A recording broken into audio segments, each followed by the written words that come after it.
여러분, 우리나라 성인 3명 중 1명이 당뇨병이거나 그 전 단계라는 충격적인 현실을 아십니까? 더 무서운 건 당뇨병은 증상이 나타났을 때는 이미 여러분의 혈관이 70% 이상 손상된 상태라는 점입니다.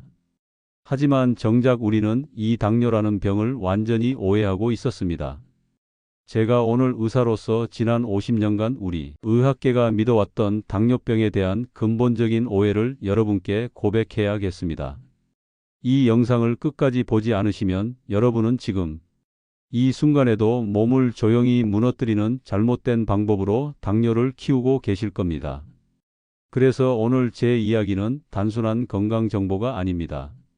여러분이 앞으로도 계속 자녀들에게 짐이 되지 않고 손주 손을 잡고 마트도 산책도 다니며 좋아하는 음식을 당당히 즐기실 수 있도록 하는 생존 가이드입니다.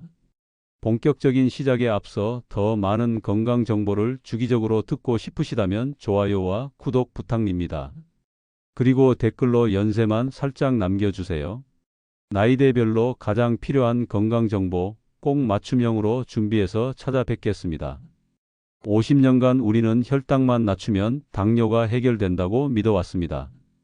그래서 수많은 의사들이 혈당을 떨어뜨리는 약과 인슐린 주사로만 치료해 왔죠. 그런데 이상했습니다. 혈당 수치는 분명히 떨어졌는데도 환자들의 시력은 계속 나빠지고 발가락은 썩어가고 신장은 멈추고 심장병과 뇌졸중으로 쓰러지는 일들이 멈추지 않았습니다. 분명히 치료는 했는데 환자들의 몸은 점점 더 망가져 갔습니다. 제 45년의 진료 기록 속에도 설명할 수 없는 사건들이 쌓여 있었습니다. 혈당 수치는 정상인데도 당뇨 합병증 초기 증상을 겪는 58세 김태준 씨. 혈당약을 5년째 복용해서 목표치에 도달했지만 여전히 당뇨가 진행 중인 62세 이은숙 어머님. 인슐린을 맞아서 혈당은 잘 조절되는데 오히려 체중이 늘고 염증 수치가 올라가는 55세 박정수 씨. 이 사건들에는 뭔가 공통된 이상한 점이 있었습니다. 혈당은 분명 낮아졌는데 환자들의 몸은 왜 계속 망가져 갔을까요? 여러분, 이제 진짜 이야기를 시작하겠습니다. 우리 몸은 마치 수십 년간 함께 운영해온 가족 식당과 같습니다. 여러분이 사장이고 몸속의 여러 기관들은 오랫동안 함께 일해온 직원들이죠. 우리 몸속의 근육들은 이 식당에서 가장 중요한 주방장들입니다. 밤낮으로 들어오는 영양소들을 받아서 우리가 활동할 수 있는 에너지로 만들어내는 숙련된 요리사들이죠. 간은 식당의 창고를 관리하는 매니저입니다. 필요할 때를 대비해 영양소들을 보관했다가 적절한 때에 공급하는 역할을 하고요. 인슐린은 우리 식당에서 가장 부지런한 서빙 담당입니다. 혈액 속에 들어온 포도당이라는 귀중한 재료들을 각 부서로 전달하는 메신저 역할을 하고 있습니다. 한때는 모든 것이 완벽했습니다. 주문이 들어오면 주방장이 재료를 받아서 요리를 만들고 창고에는 적당한 재료들이 잘 보관되어 있었죠. 서빙 담당은 부지런히 주방과 홀을 오가며 주문을 전달했고 모든 직원들이 한마음으로 식당을 운영했습니다. 그런데 어느 순간부터 내가 가장 믿었던 사람들이 하나둘씩 등을 돌리기 시작했습니다. 주방은 멈추고 재료는 썩어가고 가게는 서서히 무너져 내리기 시작했습니다. 이것이 바로 당뇨병이라는 배신의 서막입니다. 제가 진료했던 65세 최영수 어르신의 이야기부터 들려드리겠습니다. 최 어르신은 젊은 시절 건장한 체격의 소유자셨습니다. 몸속 주방장들이 정말 든든했죠. 어떤 재료가 들어와도 척척 받아서 훌륭한 요리로 만들어내는 최고의 주방팀이었습니다. 그런데 나이가 들면서 최 어르신은 주방장들을 점점 무시하기 시작했습니다. 매일 소파에 앉아서 TV만 보시고 주방장들에게는 일거리를 주지 않았어요. 운동이라고는 전혀 하지 않으셨거든요. 결국 주방장들은 실력이 떨어지기 시작했습니다. 근육량이 줄어들면서 재료를 받을 수 있는 주방 공간도 점점 좁아졌죠. 어느 날 평소처럼 많은 재료가 들어왔을 때 주방장이 이렇게 말했습니다. 사장님, 죄송하지만 더 이상 이 많은 재료를 받을 수 없어요. 주방이 너무 좁아졌거든요. 그리고 솔직히 말씀드리면 일할 의욕도 많이 떨어졌어요. 사장님이 저희를 너무 오랫동안 방치하셨거든요. 이렇게 주방장들이 재료 받기를 거부하는 현상을 의학에서는 인슐린 저항성이라고 부릅니다. 인슐린이 아무리 재료 받으세요 라고 신호를 보내도 근육이 안 받겠어 라고 대답하는 상황인 거죠. 이것이 바로 당뇨병의 가장 핵심적인 원인입니다. 하지만 더 충격적인 배신은 창고지기에게서 일어났습니다. 원래 창고지기는 비상시를 대비해 재료를 보관하는 성실한 직원이었어요. 하지만 사장님이 너무 많은 재료를 계속 들여보내기 시작했습니다. 과식, 야식, 단 음식, 기름진 음식들이 하루 종일 쏟아져 들어왔어요. 창고지기는 처음에는 열심히 받았습니다. 사장님이 보내시는 거니까 하면서 말이죠. 하지만 창고는 한계가 있었습니다. 결국 창고는 터질 지경이 되었고 창고지기는 극심한 스트레스에 시달리기 시작했어요. 그리고 마침내 창고지기가 돌변했습니다. 이제 그만. 더 이상 못 받겠어. 하지만 더 무서운 일이 벌어졌습니다. 스트레스에 못 이긴 창고지기가 썩은 재료들을 몰래 식당 전체에 뿌리기 시작한 겁니다. 바로 염증물질이라는 독성 재료들을요. 이 독성 재료들이 다른 직원들에게 퍼지면서 식당 전체가 병들기 시작했습니다. 주방장들도 이 독에 중독되어 더욱 일을 거부하게 되었고 서빙 담당도 제대로 일할 수 없게 되었죠. 이렇게 내장 지방이 커지면서 분비하는 염증물질들, 의학적으로는 염증성 사이토카인이라고 부르는데 이들이 혈액을 타고 전신으로 퍼져서 인슐린 저항성을 더욱 악화시키는 거예요.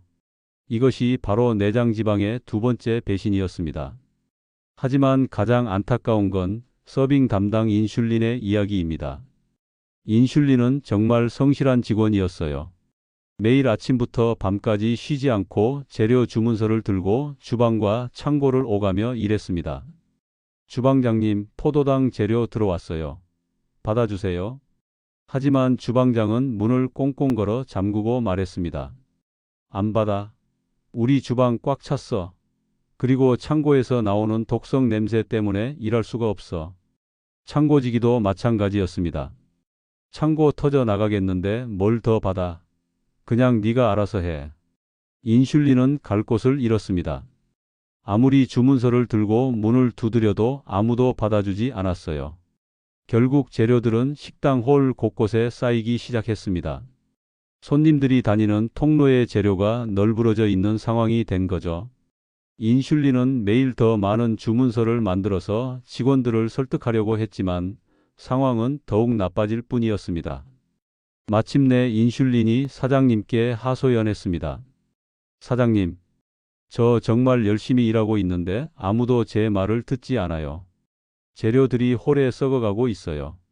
이러다가 식당이 망할 것 같아요. 이처럼 인슐린이 더 많이 분비되는 상황을 고인슐린혈증이라고 하는데 이것이 바로 인슐린 저항성의 비극적 진실입니다. 하지만 가장 무고한 피해자는 재료 자신들이었습니다. 포도당들은 원래 식당에 도움이 되고 싶어서 온 거였어요.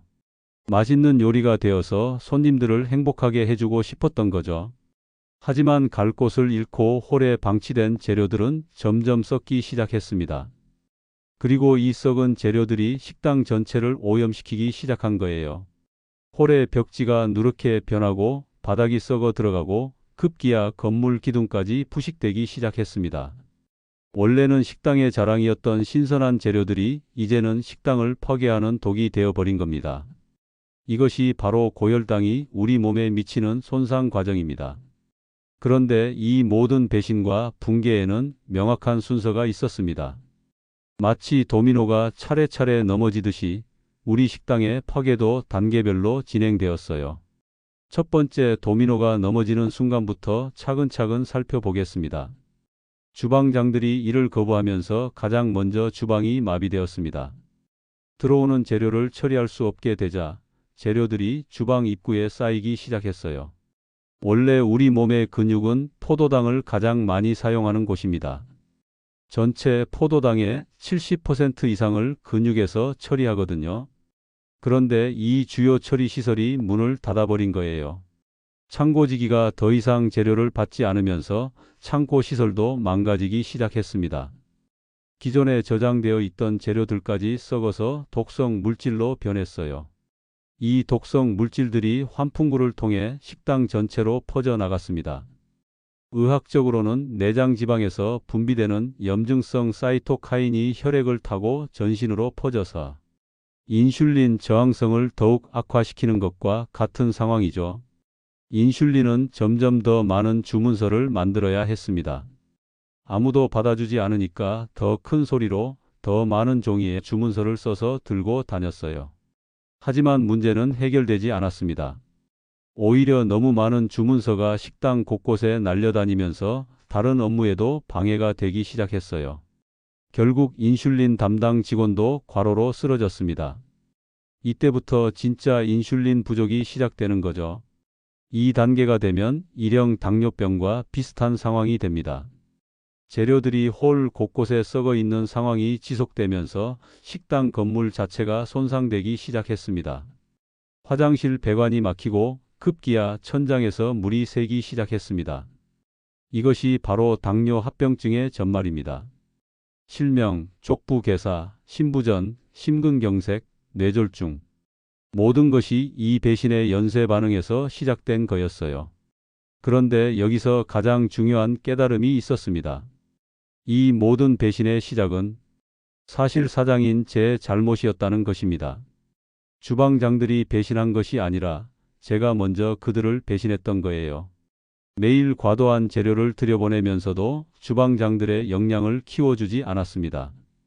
운동을 통해 주방을 확장하거나 직원들의 실력을 향상시킬 생각은 하지 않고 그저 더 많은 재료만 밀어넣었던 거죠. 창고지기에게도 마찬가지였습니다. 창고 용량을 생각하지 않고 무작정 재료를 쌓아 놓으라고만 했어요. 야식, 과식, 폭식, 창고지기가 감당할 수 없을 정도로 말이죠. 서빙 담당 인슐린에게는 더욱 미안했습니다. 가장 성실하게 일하는 직원인데 다른 직원들이 협조하지 않는 상황을 만들어 놓고는 인슐린만 혼내고 있었던 거예요. 혈당약으로 인슐린을 더 많이 나오게 하고 인슐린 주사로 강제로 일을 시키면서도 정작 근본적인 문제는 해결하지 않았던 겁니다. 제가 먼저 우리 식당 직원들을 배신했기 때문에 그들도 저를 배신하게 된 거였어요. 하지만 늦지 않았습니다.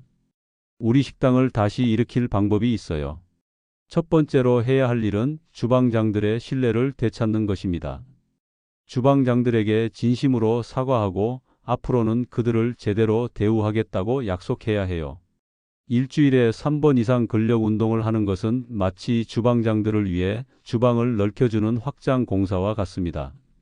스쿼트 10개는 주방 공간을 넓히는 것이고 팔굽혀펴기 10개는 주방장들의 실력을 향상시키는 훈련입니다. 덤벨이나 밴드 운동도 모두 주방장들이 더 많은 재료를 처리할 수 있게 도와주는 장비 업그레이드와 같아요. 단백질은 주방장들의 건강식입니다. 대략 여러분 체중의 1.1을 곱한 만큼의 단백질이 필요해요. 60kg이신 분이라면 하루에 72g 정도, 이는 계란 10개나 닭가슴살 300g 정도에 해당합니다. 이렇게 꾸준히 양질의 단백질을 공급해주면 주방장들이 다시 활기를 찾고 열심히 일할 수 있게 됩니다. 계단 오르기, 걷기 등은 주방장들의 일상 훈련입니다. 엘리베이터 대신 계단 이용 한 정거장. 먼저 내려서 걷기 같은 작은 실천이 주방장들의 실력을 꾸준히 향상시켜 줍니다. 두 번째는 창고지기와의 관계 회복입니다. 창고지기에게 더 이상 무리한 요구를 하지 않겠다고 약속하고 창고에 쌓인 썩은 재료들을 치워야 해요. 하루 30분 걷기는 창고 대청소와 같습니다. 쌓여있던 썩은 재료들을 태워서 없애는 거죠. 빠른 걸음이 아니어도 괜찮아요. 창고지기가 천천히 정리할 시간을 주는 것이 중요합니다. 과식과 야식을 중단하는 것은 창고지기에게 휴식을 주는 것입니다. 이제 무리하지 마세요 라고 말하는 거예요. 특히 저녁 8시 이후 금식은 창고지기가 밤새 정리 작업을 할 수 있는 시간을 만들어주는 것입니다. 금주는 창고 환경을 깨끗하게 만드는 것입니다. 알코올은 창고지기를 가장 환하게 만드는 독성 재료거든요. 술을 끊는 것만으로도 창고 환경이 크게 개선됩니다. 세 번째는 서빙 담당 인슐린이 일하기 좋은 환경을 만들어주는 것입니다. 식사할 때 순서를 바꾸는 것만으로도 서빙 담당 인슐린의 부담을 크게 줄일 수 있습니다. 먼저 채소를 드시면 재료가 천천히 들어와서 인슐린이 여유 있게 대처할 수 있어요. 그 다음 고기나 생선 같은 단백질을 드시면 주방장들이 미리 준비 운동을 할 수 있고, 마지막에 밥이나 빵 같은 탄수화물을 드시면 갑작스러운 재료 폭탄을 피할 수 있습니다. 이렇게 간단한 순서 변경만으로도 식당 전체가 훨씬 평화로워질 수 있어요. 간헐적 단식은 인슐린에게 휴가를 주는 것입니다. 하루 12시간에서 16시간 정도는 재료가 들어오지 않는 시간을 만들어서 인슐린이 충분히 쉴 수 있게 해주는 거예요. 예를 들어 저녁 8시에 식사를 마치고 다음 날 오전 10시에 첫 식사를 하면 14시간의 휴식 시간을 만들 수 있습니다. 스트레스 관리는 인슐린의 업무 환경을 개선하는 것입니다. 스트레스를 받으면 코르티솔이라는 호르몬이 나와서 인슐린의 일을 방해합니다. 명상, 요가, 충분한 수면으로 스트레스를 관리하면 인슐린이 훨씬 효율적으로 일할 수 있어요. 네 번째는 식당 전체 환경을 깨끗하게 만드는 것입니다. 오메가3는 식당 전체를 소독하는 소독약 같은 역할을 합니다. 등푸른 생선을 주 2회 이상 드시거나 오메가3 보충제를 드시면 식당 곳곳에 퍼진 독성 물질들을 중화시킬 수 있어요. 고등어, 삼치, 연어 같은 생선이 특히 좋습니다. 항산화 식품은 공기청정기 같은 역할입니다. 블루베리, 녹차, 강황, 견과류 등을 꾸준히 드시면 식당 공기가 맑아져요. 특히 아침에 녹차 한 잔, 간식으로 견과류 한 줌, 이런 작은 실천이 큰 변화를 만듭니다. 충분한 수면은 야간 청소 시간입니다. 밤 10시부터 새벽 6시까지는 청소 직원들이 식당을 깨끗하게 정리하는 시간이에요. 이 시간을 방해하면 안 됩니다. 최소 7시간 이상의 수면이 우리 몸의 회복과 재생에 필수적입니다. 다섯 번째는 직원들과의 소통을 강화하는 것입니다. 혈당 측정은 직원들과의 일일 미팅 같은 것입니다. 오늘 일은 어떠세요? 하고 물어보는 거죠. 아침 공복 혈당과 식후 2시간 혈당을 주기적으로 재면서 우리 식당의 일일 운영 상태를 확인할 수 있습니다.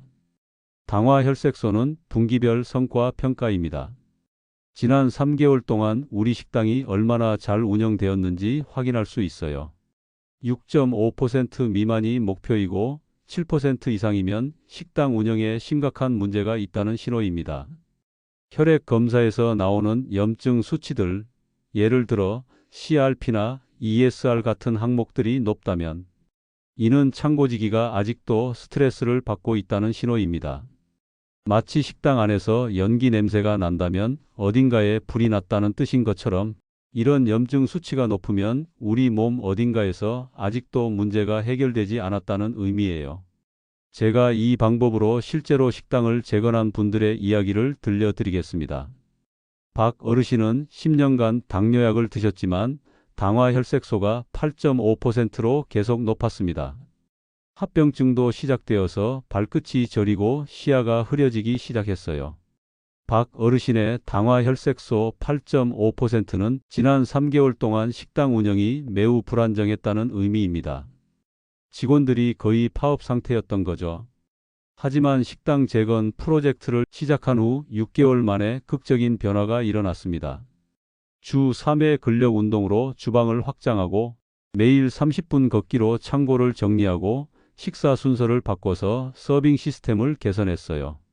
결과는 놀라웠습니다. 당화 혈색소가 6.2%로 떨어졌어요. 이 숫자는 우리 식당이 다시 안정적으로 운영되고 있다는 증거입니다. 마치 매출이 적자에서 흑자로 돌아선 것과 같은 의미죠. 당뇨약도 절반으로 줄일 수 있었습니다. 발끝 저림도 사라지고 시야도 다시 맑아졌어요. 박 어르신이 하신 말씀이 지금도 기억납니다. 선생님, 이제야 제 몸이 다시 제 편이 된 것 같아요. 김 어머님은 당뇨 전 단계 진단을 받고 크게 충격을 받으셨습니다. 어머니도 당뇨로 고생하셨거든요. 하지만 아직 늦지 않았다며 식당 재건에 적극적으로 참여하셨습니다. 가장 큰 변화는 식사 순서였어요. 반찬부터 먹고 밥을 나중에 드시기 시작하신 거죠. 그리고 저녁 식사 후 남편분과 함께 30분씩 산책을 시작하셨어요. 1년 후 검사 결과 공복 혈당이 126에서 95로 떨어져서 완전히 정상 범위로 돌아왔습니다. 체중도 8kg이 줄어들고 허리 둘레도 10cm나 감소했어요.